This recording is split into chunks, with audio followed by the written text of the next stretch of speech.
Turminha, vamos com a nossa aula de geografia, certo? Unidade 3, ainda é a unidade 3, né? Água, abastecimento e agricultura, tá? Segundo capítulo, geração de energia e abastecimento das cidades. Vamos ver como é que isso funciona. Todos os dias você usa energia elétrica e tem acesso a água limpa e de boa qualidade.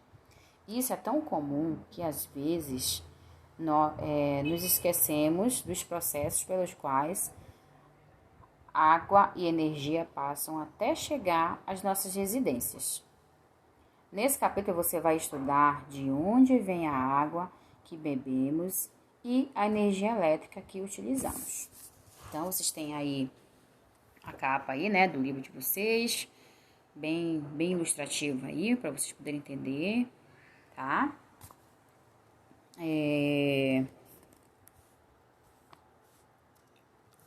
Conversa vem. Tá. Aqui, olha, vista aérea do sistema Catareira, tá? Utilizada para captação e distribuição de água em São Paulo, tá? Conversa vai. Observe a imagem com atenção. Você sabia que esse grande lago já foi um rio? Já foi um rio? Como e por que esse rio virou um lago? O que motivou essa mudança? O que vocês acham, gente? Por quê? Por que de um rio se tornou um lago? O que foi que houve? O que vocês acham que aconteceu? Tá? Eu acabei de ler aqui, tá, gente? Desculpa que eu não passei, esqueci. E, continuando na outra página, conversa vem. Com o crescimento das cidades, aumentou a necessidade de construir grandes reservatórios de água para abastecê-los durante todo o ano. Essa situação motivou a criação do sistema Cantareira, tá? Que você viu nas páginas anteriores. A sua cidade tem algum reservatório de água? Você sabe de onde a água? Você sabe de onde vem a água que consome no seu dia a dia? Aí você vai me dizer aí, tá? Se é de poço artesiano, se é de poço manual, que é aquele que você tem que puxar a água, ou se tem um abastecimento de água, né? Se existe um abastecimento de água no local onde você mora, que é uma caixa imensa, que é para abastecer todas as residências. Aí você vai descrever aí para mim, tá? E embaixo, distribuição de água nas cidades. Vamos ler um pouquinho aqui. A água que consumimos em nossas casas passa por diversos processos para chegar até as torneiras. São muitas as pessoas envolvidas no trabalho de coletar, tratar e distribuir água para as cidades e por isso devemos utilizá-la conscientemente, tá? Observe o infográfico a seguir. Como a água chega até as nossas casas? Então, vamos lá. Primeiro passo. Coleta em um rio ou represa, tá? Vai coletar de lá, tá, gente? É o primeiro passo, é o número 1, tá? A água que chega até as torneiras das casas é retirada de rios ou represas e levada até a estação de tratamento de água. O segundo, estação de tratamento. Nessa estação, a água passa por vários tanques, onde é filtrada e purificada.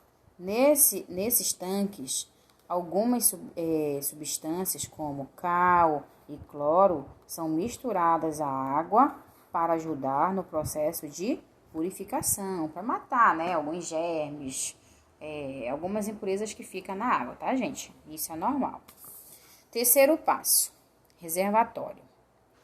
Terminado o tratamento, a água sai da estação por meio de tubos e é armazenada em grandes reservatórios ou caixas d'água, tá?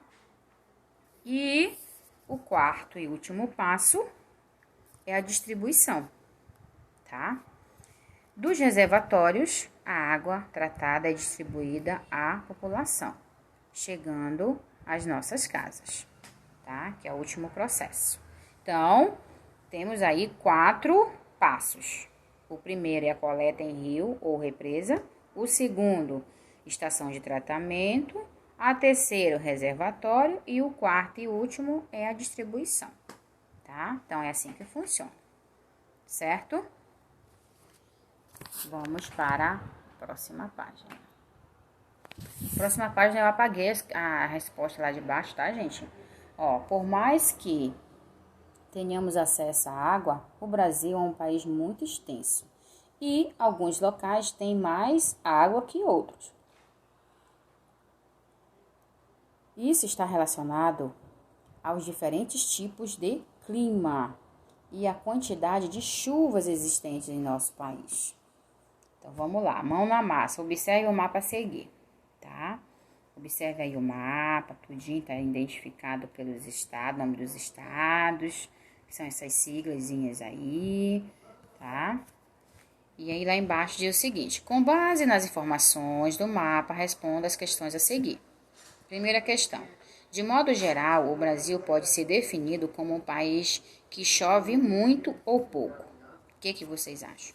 O Brasil chove muito? Chove pouco? Como é que funciona? Aí vocês vão colocar aí. E a segunda, explique a resposta que você escolheu para a questão anterior, ou seja, para a primeira questão. E aí você vai explicar por quê. Ah, chove muito, por isso, por isso, por isso. Ou então chove pouco, por isso, por isso, por isso. Tá? Dá um jeito de responder aí para mim. Certo?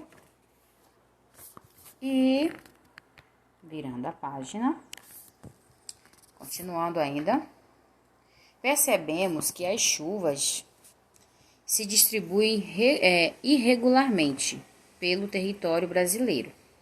Em algumas regiões elas são mais abundantes e em outras são mais escassas.